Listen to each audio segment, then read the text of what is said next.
These topics, we are going to talk about some of the important current trends in logistics. I will follow the outline here to introduce today's topics. I will first talk about the current important trend in logistics, and then talk about the factors that encourage logistics globalization. Learning objectives. I expect all of you should be able to answer the following question after this lecture. First, you should be able to describe the major trends in logistics management.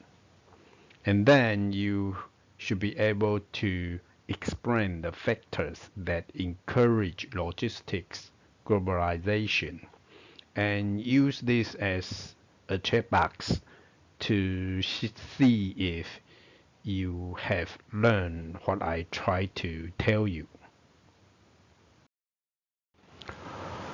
Follow today's outlines. I will first talk about some of the major trends in logistic development.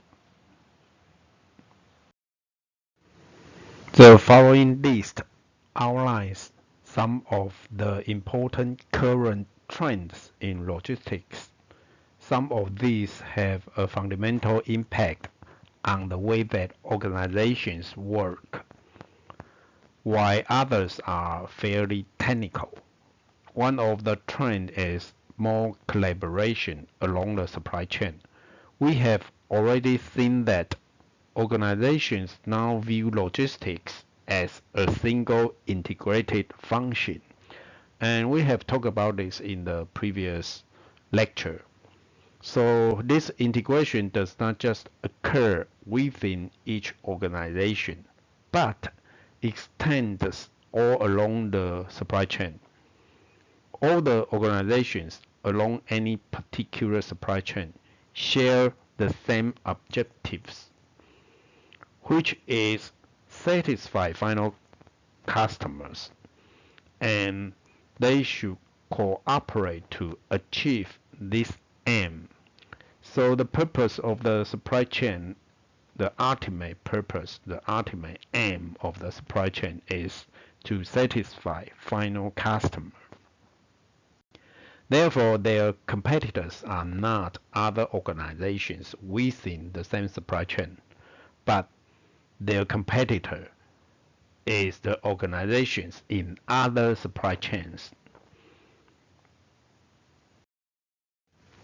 So the competitor is in other supply chain. This idea is what some scholars so-called that now in nowadays is the supply chains compete, not companies. Another important trend in logistics development is improving communications. When a company wants to buy something, it typically has to generate a lot of documents. For example, a description of the product, request for price, purchase order, order confirmation, contract terms, shipping papers, financial arrangements, delivery details, special conditions, invoice, and so on. In the past, all of this paperwork had to be printed and posted between organizations, making even the simplest transaction seem complicated and time-consuming. More recently, technology has revolutionized these communications. The first step came with fax machines that could send electronic copies of documents between distant locations in seconds rather than days.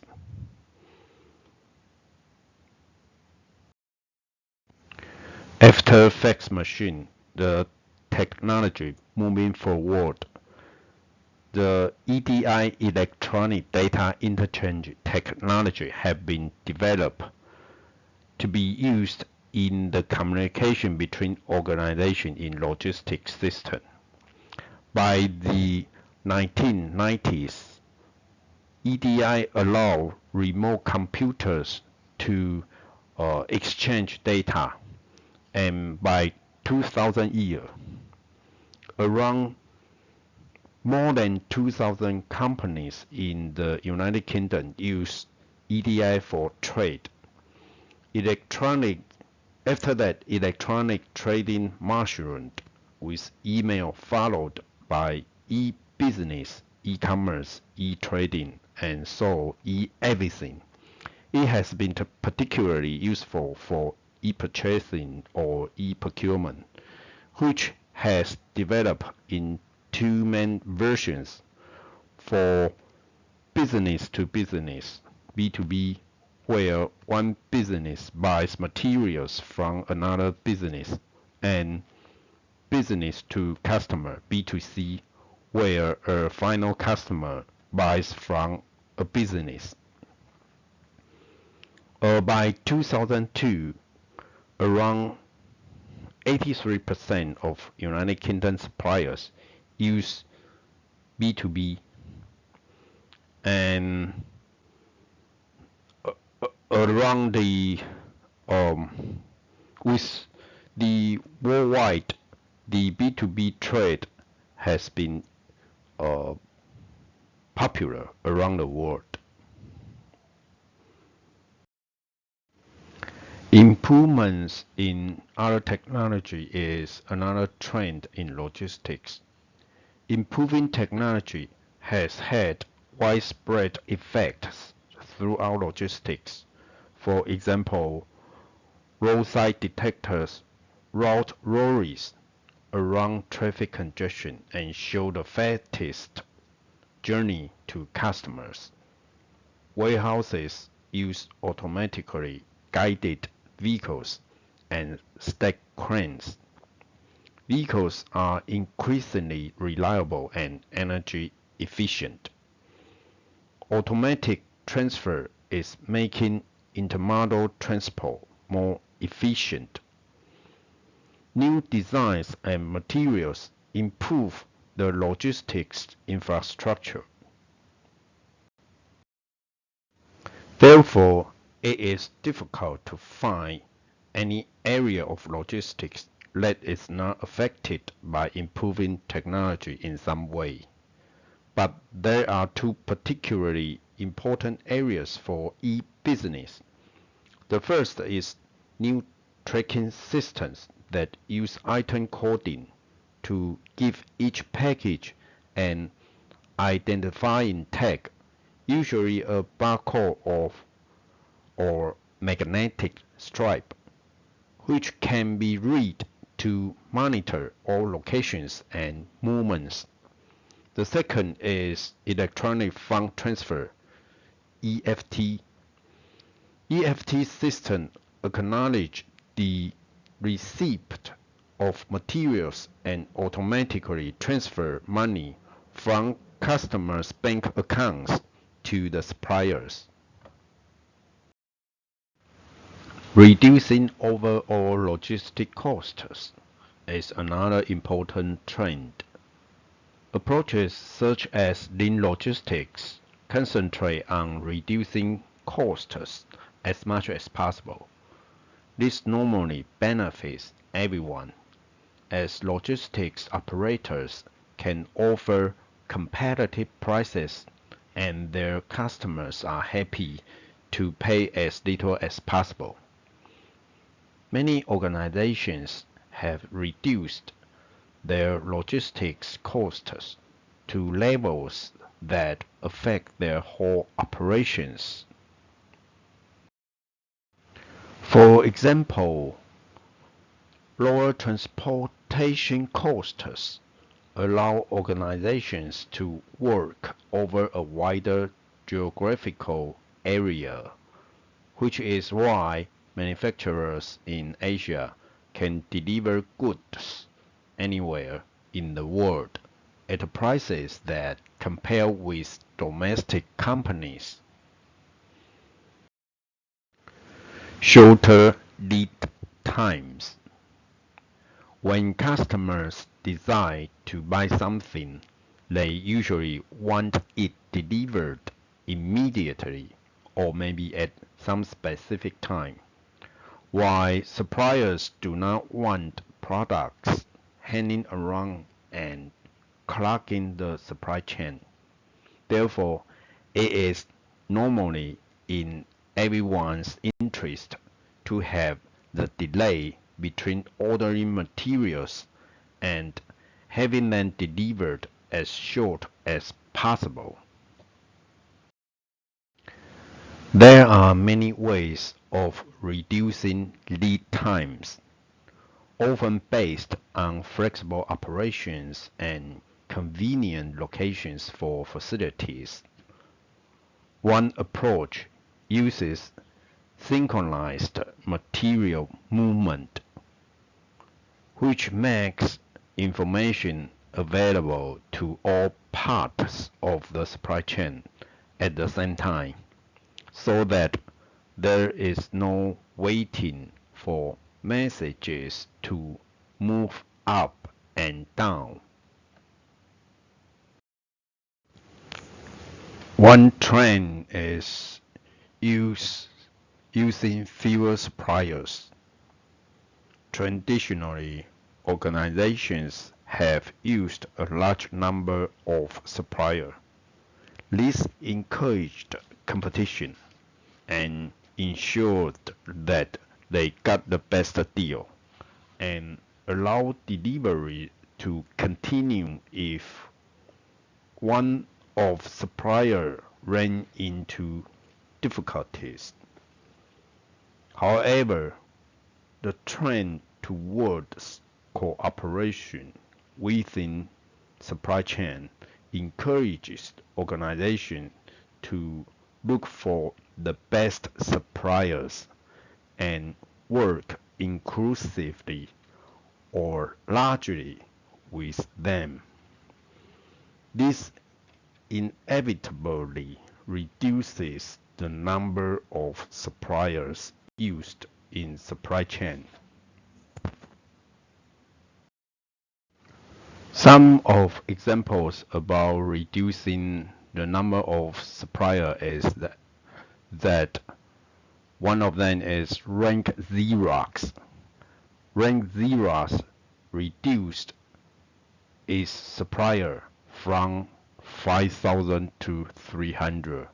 That is more than 10 times less than before, almost 20 times less.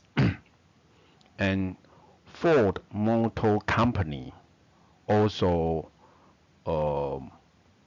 reduced their supplier from 4,000 to 350, which is very significantly reduce the total number of suppliers. Concentration of ownership is another trend. Because large companies can get economies of scale and efficient operations, therefore they dominate many supply chains. For example, there are many supermarkets and transportation companies, but the biggest ones continue to grow at the expense of small ones. The result is a continuing concentration of ownership, with large organizations setting standards that all operations must match. One of good example about a supermarket or retailer is Walmart. Walmart became a very large company, and concentrate the ownership of supply chain, dominate their supply chain. So they set some standard, and all the members in supply chain have to follow and match their operation and standard. Outsourcing.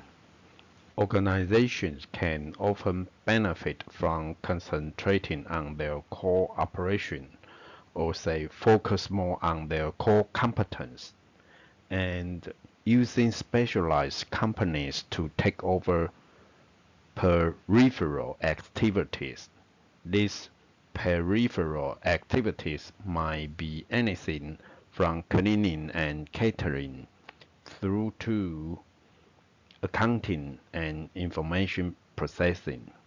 Transportation and logistics is a particularly popular function for outsourcing, with expert third parties taking over a part or all of the material movement and storage.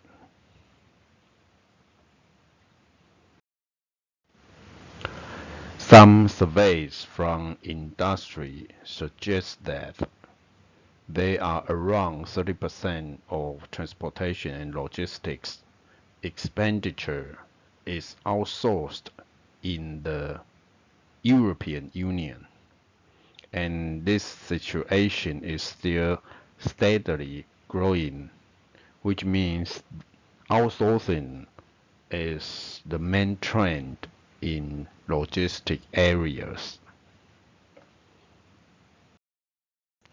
Mass customization. This is the ability to personalize products to individual customer demands and combines the benefits of mass production with the flexibility of customized products. It relies on B2C to give direct communication between a final customer and a manufacturer, and supply chains that can move materials reliably and quickly. And let us see some example about the successful operation in logistics for the mass customization. One of the very successful example is the Dell computers. Dell computers were a pioneer of mass customization, as the company does not build standard computers, but waits till a customer places an order on its website, and then Dell build a computer for the specific order. Dell works so closely with its suppliers that virtually integration gives the impression that they are all part of the same company. Another good example is the United Kingdom so-called 3-day car program. The 3-day car program in United Kingdom use that 80% of cars in United Kingdom could be built to order in this date.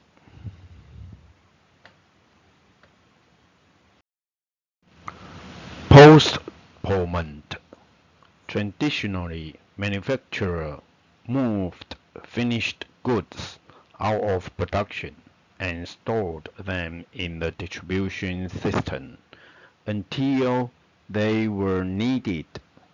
When there are many variations on a basic product, this gives high stocks of similar products.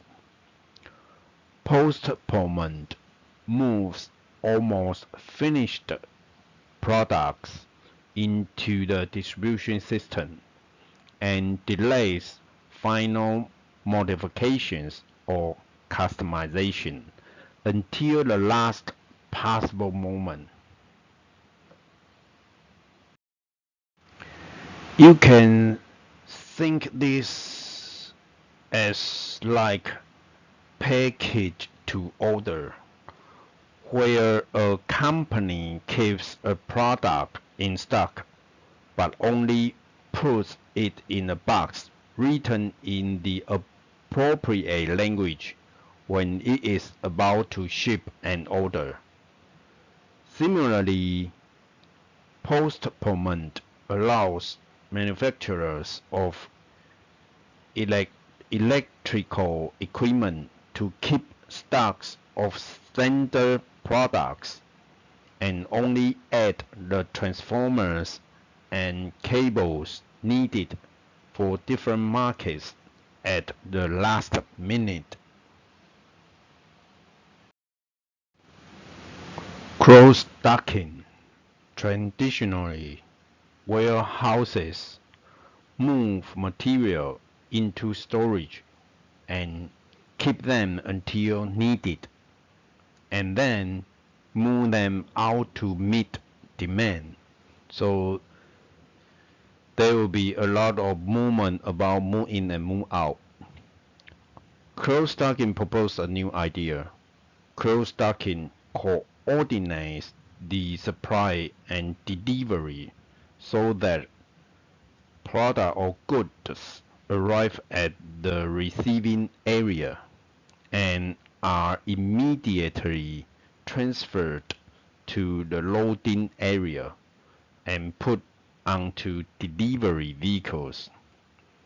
There may be some sorting, breaking of box, or consolidation of material at the cross-docking warehouse, but no long-term storage.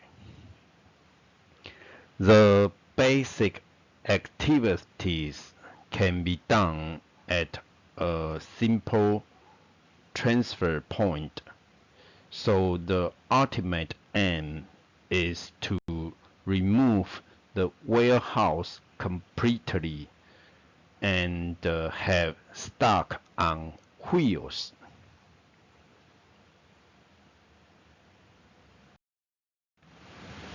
A related arrangement uses drop shipping, where warehouses do not keep stock themselves, but coordinate the movement of materials directly from upstream suppliers to downstream customers.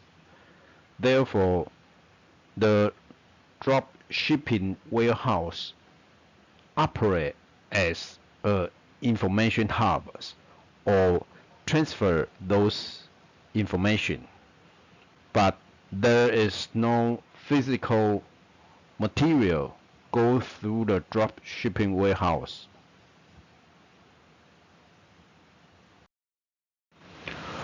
Direct delivery. More customers are buying through the web or finding other ways, such as mail order or catalogs.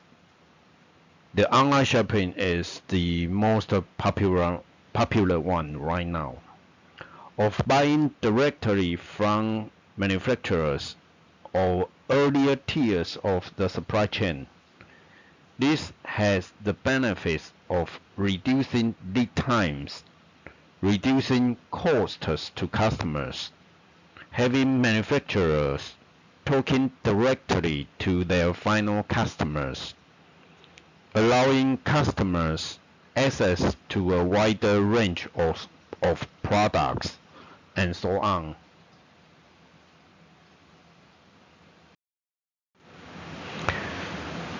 This also means that logistics has to move small deliveries, small package quickly to final customers. Often, these small package or deliveries often go through parcel delivery services such as FedEx, UPS, and DHL.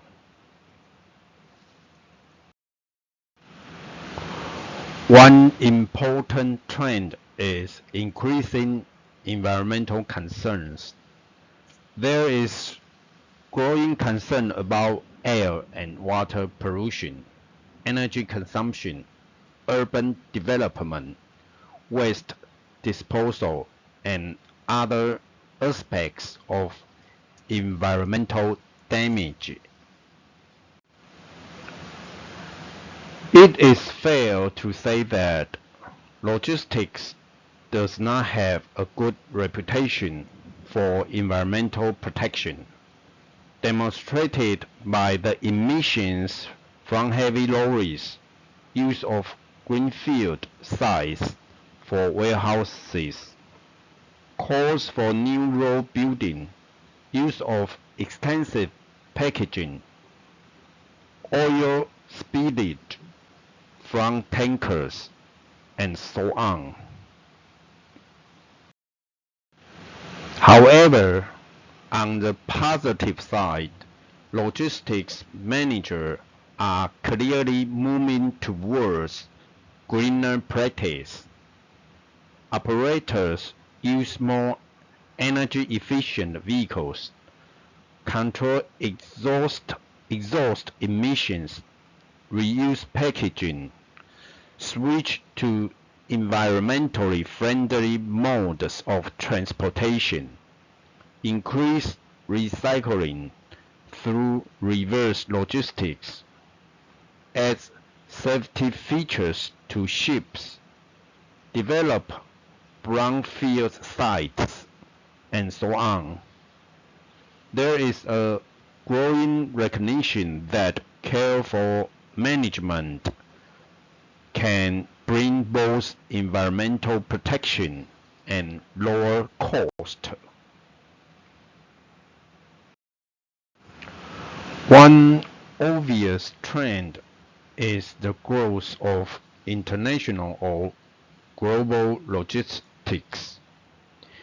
Improved communications and better transportations means that physical distance are less significant, and organizations can become global in outlook.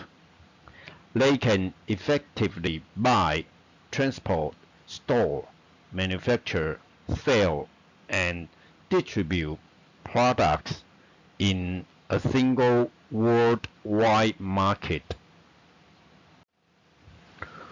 Today, virtually all major firms have a significant and growing presence in business outside their country of origin. Perhaps half of the trade between industrialized countries is accounted for by transfers between subsidiaries of the same company.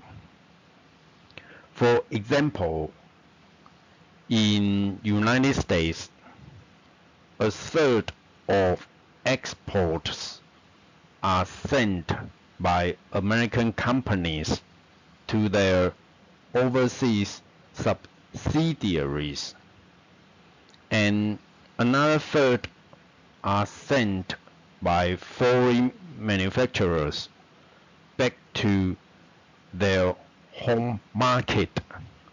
So the globalization or global logistics is still growing fast. And in the next section of this lecture, we are going to talk about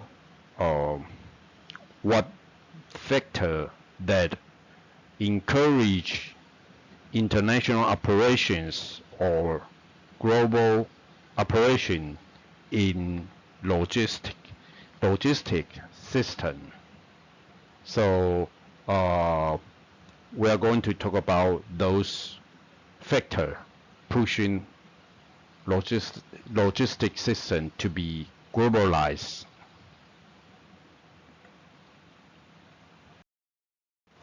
We have discussed the trends in logistics in the previous slides. So let's proceed to the second part of this lecture. We are going to talk about factors that encourage logistics globalization.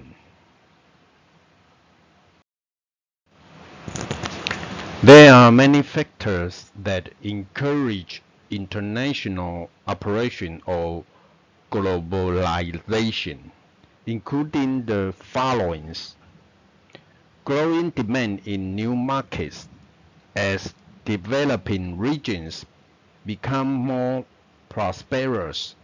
Foreign companies recognize the opportunities for selling their products in new markets.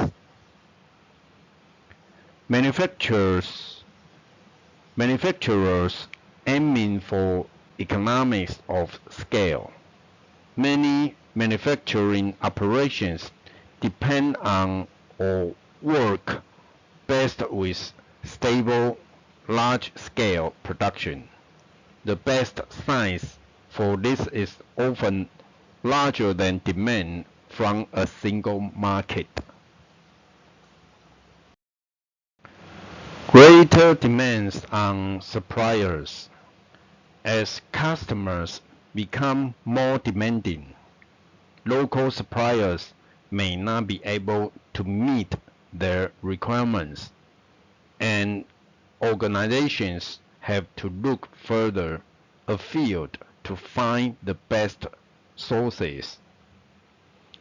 Convergence of market demands.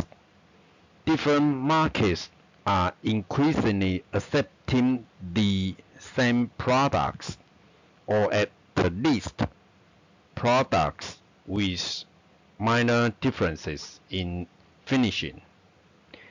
This effect, some people call it Californianization.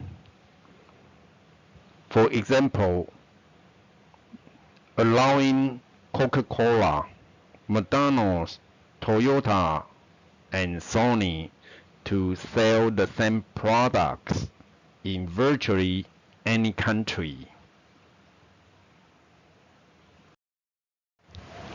Removal of trade barriers. There are many free trade areas that specifically encourage international operations, including the European Union and the North American Free Trade Agreement area. Changing operation in logistics. Better logistics makes international trade easier. For example, containerization and associated intermodal transportation make the movement of goods easier, faster, and cheaper. Other factors that encourage global operations, including specialized support operations. Many organizations concentrate on their core competence and outsource logistics to third parties. The outsourced operations are in locations determined by other organizations and may not be in the same countries. Another factor is improved communications among consumers. Satellite television, the web, the online shopping, and other communication channels have made customers more aware of products from outside their local regions. Improved communications in business is also another factor that encourages global operations. Developments in information systems means that it is as easy to do business on the other side of the world as it is in the next town. Because there are such benefits, many people think that global operations are inevitable. In practice, of course, they can be serious barriers and difficulties. Sometimes there may be problems with product design, with different regions demanding different types of product. Products not lending themselves to global operations, or customers simply not viewing them favorably. Sometimes there is a demand for products, but practical difficulties make it impossible to deliver them, such as problems at national frontiers, inadequate infrastructure, missing technical resources or human skill, or other cultural and economic differences. Another common problem is finding an appropriate organizational structure to deal with international operations.